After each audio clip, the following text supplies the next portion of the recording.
Muy buenos días, vamos a hablar ahora con Micaela Sánchez Malcom. Ella es secretaria de Innovación Pública, depende de Jefatura de Gabinete. Micaela, muchas gracias por estar con nosotros. ¿Cómo andás? Buen día, Nacho. Les cuento un poco más de su currículum. Ella es licenciada en Ciencias de la Comunicación por la UBA, es investigadora y docente en la misma carrera, en la misma universidad. Se desempeñó en el Instituto Universitario de Investigación Ortega y Gasset.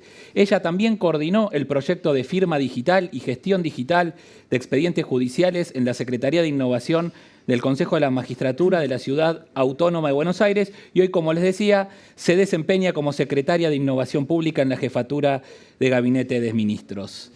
Desde tu rol, fue noticia esta semana, como para arrancar, un DNU que busca declarar servicios públicos a las operadoras de Internet, telefonía fija y telefonía celular. ¿Cuál fue el espíritu de esta norma? ¿Qué buscaron? Bueno, el decreto es el decreto 690 del 2020, que fue firmado, como bien decís, el viernes pasado. Un poco el espíritu que está detrás de este decreto que engloba a todo lo que son las tecnologías de la información y la comunicación. Ahí pensemos en que estamos hablando de telefonía al hogar, telefonía móvil, internet al hogar, internet móvil y también lo que tiene que ver el servicio pago de televisión. Todo este paquete de tecnologías de la información y la comunicación son definidos en el decreto, retomando un poco la definición también de la ONU como derechos fundamentales. Entonces, en función de que son derechos fundamentales y que en este contexto se exacerba, un poco lo decía Hernán recién, ¿no? Cuando hablaba con José al respecto de cómo se fue dando esta evolución y este incremento de la demanda, en un contexto de emergencia sanitaria y de pandemia se pone de manifiesto con mayor velocidad, tal vez, ese carácter fundamental de estos servicios. Entonces, en función de eso, un poco el espíritu del decreto estaba basado en seguir garantizando el acceso, incrementar los niveles de garantía de ese acceso, de la equidad, de la igualdad en todo el territorio argentino y en función de eso lo que se pidió es un esfuerzo por parte de todos los licenciatarios y licenciatarias, que un poco va a la par del esfuerzo que está haciendo toda la ciudadanía e incluso el Estado en términos de poder establecer que las tarifas actuales continúen vigentes en lo que queda del año y luego sí se restablece como un esquema donde hay un accionar del Estado que tiene que ver con una mesa de diálogo que tiene la obligación de que sea amplia esa mesa, de que sea absolutamente representativa de todos los actores, de poner en discusión y poner sobre la mesa cómo se llevan adelante los aumentos, pero no en términos de tarifa, sino en términos de un esquema donde se tiene que contemplar obviamente la calidad del servicio, las inversiones, el costo de los servicios y también las ganancias de las empresas. Todo esto se da en el marco de que tal vez son estos servicios los que nos permiten el acceso a derechos como pueden ser la comunicación y la información o el acceso al comercio, el que hablaban recién, pero fundamentalmente en este marco estamos hablando de derechos a conectarse con seres queridos, a la comunicación con personas que nos quedan lejanas en función del aislamiento, a poder establecer también instancias de telemedicina, por ejemplo, para tener acceso a la salud mediada o intermediada por las tecnologías. Entonces, todo este escenario constituye un poco el trasfondo del que vos me hablabas del contexto del decreto. Metámonos de lleno en el resto de tu trabajo en la Secretaría de Innovación Pública. ¿Cómo se innova desde el Estado? ¿Cuáles son los principales proyectos que tenés a cargo? Bueno, tal vez la principal impronta que le estamos dando de la Jefatura de Gabinete a lo que tiene que ver con la gestión de tecnología desde el Estado tiene que ver justamente con incorporar dinámicas de lo que se denomina innovación ágil, ¿no? Que son dinámicas que tienen que ver con la interconexión entre diferentes actores, entre diferentes involucrados, entre diferentes organismos vinculados con la tecnología. Te doy un ejemplo, también vinculado con la pandemia, que es un poco la agenda que nos lleva adelante, ¿no? Pero básicamente desde la Jefatura de Gabinete, con el Ministerio de Salud, se lanzó lo que tiene que ver con el sistema Cuidar, que es la aplicación para hacer autodiagnósticos, vincular con un certificado de circulación.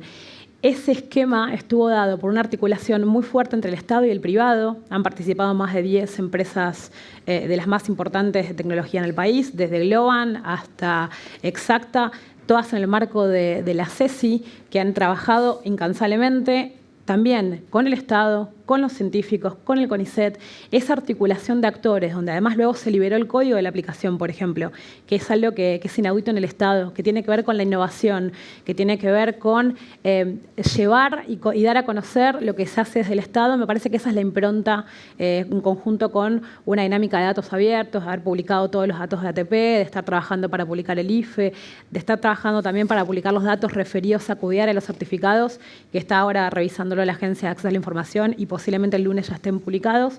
Creo que esa dinámica de articulación y apertura está vinculada con la innovación y con la impronta de la innovación en términos de inclusión también. ¿Qué importancia crees que tiene la economía del conocimiento hoy tan en boga, además de generar divisas? ¿Qué rol tiene para la recuperación del país y qué importancia le dan ustedes? Un poco, bueno, retomando también lo que decían recién Hernani y José, la economía del conocimiento, pensándola como todos aspectos y actividades de la economía vinculados con la tecnología, vinculados con los datos, vinculados con las infraestructuras, vinculados con estos flujos de información que se dan. Yo considero que es parte sustantiva y que define un poco el esquema productivo de un país, ¿no? En toda la línea de producción de un país existe y tenemos mucho valor agregado provisto por estas actividades vinculadas al software, a la tecnología, a la biotecnología, a la robótica, que aportan valor, que agregan valor en términos, como vos decías recién, de compensar un poco la balanza comercial, en términos de generar valor que se pueda exportar, pero por sobre todo en la dinámica de trabajo de los argentinos y las argentinas. Básicamente hay informes que determinan que dentro del trabajo registrado, el universo de las actividades vinculadas con la economía del conocimiento tiene más registro de empleados que lo que puede tener, por ejemplo, la construcción, lo que puede tener incluso la producción primaria vinculada al agro. Entonces, es importante, hay que impulsarlo, hay que respaldarlo, me parece que constituye la base de hacia dónde queremos ir. Y nombrabas recién algunas empresas como Globan del sector privado. ¿Qué importancia le das a tu articulación con el sector privado en general? Y en principio creería que el Estado tiene la necesidad de establecer la vinculación con el privado, porque tenemos lógicas que son muy complementarias. Un poco la gestión actual tiene que ver con eso, con una continuidad de procesos donde entendemos que la gestión y la consideración de los sistemas, del cuidado de los datos, de la preservación de los datos, tiene que estar en poder del Estado porque estamos administrando datos de argentinos y argentinas en su totalidad, pero que necesitamos de la apoyatura, del músculo, de la fuerza, de la capacidad del privado y obviamente de todo el saber que está disgregado en los científicos, desarrolladores y tecnocráticos argentinos. Preguntaban también en el panel anterior qué país tomaban de modelo desde lo público. ¿Vos qué país tomás de modelo? ¿A qué te querés parecer o qué crees que se puede hacer en Argentina? Mira, en principio te diría que es bastante amplio. Nosotros venimos hablando y venimos conversando en foros internacionales de diferentes lugares. De hecho, la última instancia que se dio vinculada con la economía del conocimiento fue la sesión del G20 de Economía del Conocimiento, que en el Estado la lidera la Secretaría de Innovación, también con el Ministerio de Desarrollo Productivo, también con el Ministerio de Ciencia, también con el INDEC, el Ministerio de Economía. Y en ese marco, el debate que obviamente convoca a 20 países del mundo, tienen que ver con establecer cuáles son los lineamientos de cada uno, qué podemos tomar, qué podemos aprender, cómo podemos debatir la economía del conocimiento vinculada y anclada fuertemente en las personas, de qué forma podemos garantizar el flujo, por ejemplo, de datos transfronterizos, de qué manera podemos garantizar la calidad y la seguridad de los datos, de las transacciones. Y en ese sentido, me parece que nos tenemos que apoyar en un análisis de muchos países, donde se impulse una articulación que sea importante, que sea compasada entre el privado y el público, en pos de garantizar derechos y ampliar derechos. Saliendo del DNU, pero se suele decir, tanto en el sector público como en el privado, que la tecnología avanza mucho más rápido que las regulaciones. Y te llevo también, a aparición en otros ámbitos como de consumo, en el ámbito Uber o de transporte y mucho más. ¿Qué crees que falta en ese sentido o cómo se debe encarar ese tema? Y me parece que la mirada tiene que ser siempre transversal, que es un poco lo que decíamos recién. La norma siempre va detrás de la acción, eso en el derecho pasa habitualmente, ¿no? Es como una marca donde se va regulando situaciones que se van dando. Y un poco el marco de la economía digital, un poco el marco tal vez más teórico que tiene que ver con esta sociedad de la información, donde los flujos son mucho más rápidos, son mucho más intangibles. Y el desafío es analizarlo en términos de una visión integral, en términos de una visión que pueda tener en cuenta a todos los actores, que pueda traer la discusión a todos los actores, donde podamos ponernos de acuerdo en términos de cómo se acciona, de cómo se acompaña, de cómo se fomenta desde el Estado en igualdad de condiciones para los diferentes actores. Creo que ahí está un poco la clave de lo que me preguntaba. Mencionabas recién la pandemia y trajo una nueva normalidad, como se dice, con todo lo tele que se hablaba, teleeducación. ¿Cómo ves el país en cuanto a infraestructura en general para aguantar esta nueva normalidad? Bueno, en principio te diría que si nosotros consideramos las infraestructuras de conectividad, tenemos como dos grandes ramas, que es la conectividad móvil y la conectividad al hogar, ¿no? En la conectividad al hogar lo que se dio fue que, por ejemplo, en la red de fibra óptica de ARSAT, que es la red federal de fibra óptica más grande del país, tuvimos un incremento de hasta un 45% del tráfico de datos en el contexto de pandemia, comparado todos estos meses con el inicio de marzo, por ejemplo. Datos de Cabase también establecen que hubo más de un 35% de incremento. Las redes lo están soportando, hay un esfuerzo muy grande de las redes privadas, de las redes públicas, del servicio que están brindando a todos los licenciatarios. Y en términos de telefonía móvil también hubo un incremento entre el 15 y el 20% del consumo de datos. Y efectivamente las redes están pudiendo soportarlo.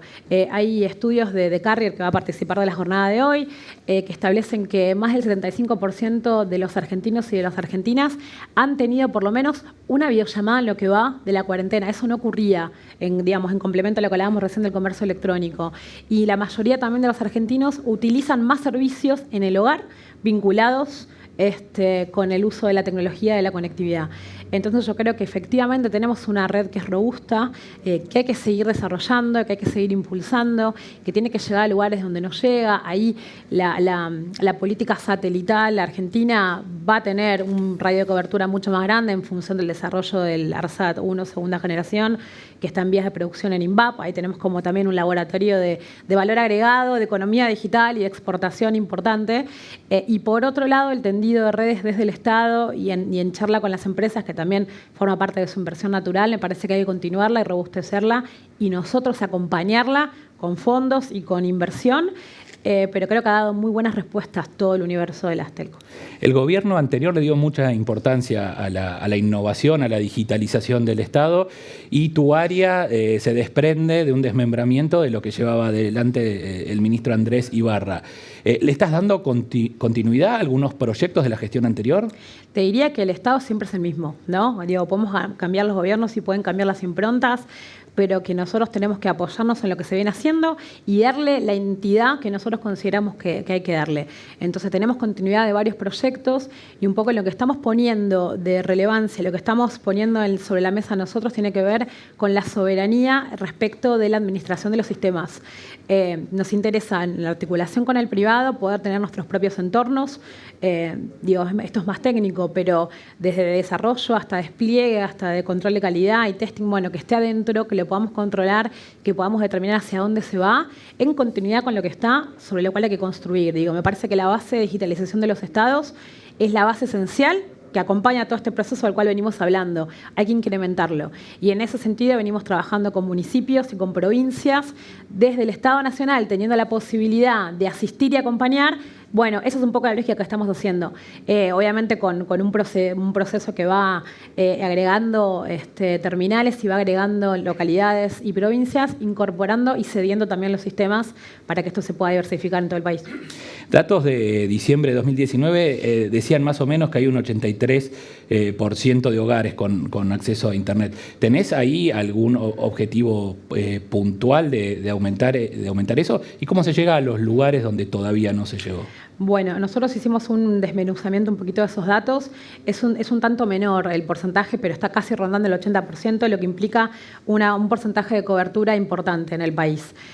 Lo que sí ocurre también es que ese porcentaje de cobertura, por lo general, se circunscribe o se concentra en zonas que son altamente pobladas, donde la densidad poblacional es representativa. Y nos queda por fuera, en nuestra expansión territorial, que es mucha, zonas donde la densidad poblacional es menor. Nosotros tenemos que trabajar en todo, en reforzar e incorporar nuevas líneas tecnológicas de cara a la conectividad de las zonas altamente pobladas. Y luego tenemos que también trabajar en zonas donde tal vez la conectividad no llega, en función de que esto no es tan atractivo para las empresas, pero sí es responsabilidad del Estado llegar. Entonces, en términos de la expansión de la red federal de fibra óptica, es una vía, la articulación con ARSAT, la articulación con ENACOM, empezar a trabajar en ese esquema, ya lo estamos haciendo y posiblemente en algunos días vaya a haber novedades al respecto, y complementar en aquellas zonas donde el tendido sea efectivamente muy dificultoso con la conectividad satelital. Y como cierre en un tuit, ¿qué dos o tres temas tienen que estar en la agenda digital, de la economía digital que viene en el corto o mediano plazo? Bueno, un poco coincido con la mesa anterior. Me parece que lo que tiene que ver con las infraestructuras críticas de la información forman parte constitutiva de la mesa de la economía digital.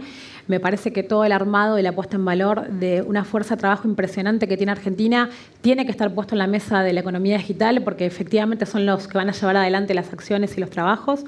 Y como tercera medida, en complemento un poco con los términos de infraestructura, todo el manejo de datos, la administración de datos, la segurización de esos datos y los intercambios entre países me parece que van a dar un poco también un marco complementario a lo que se dijo antes. Micaela, muchas gracias. Gracias a ustedes.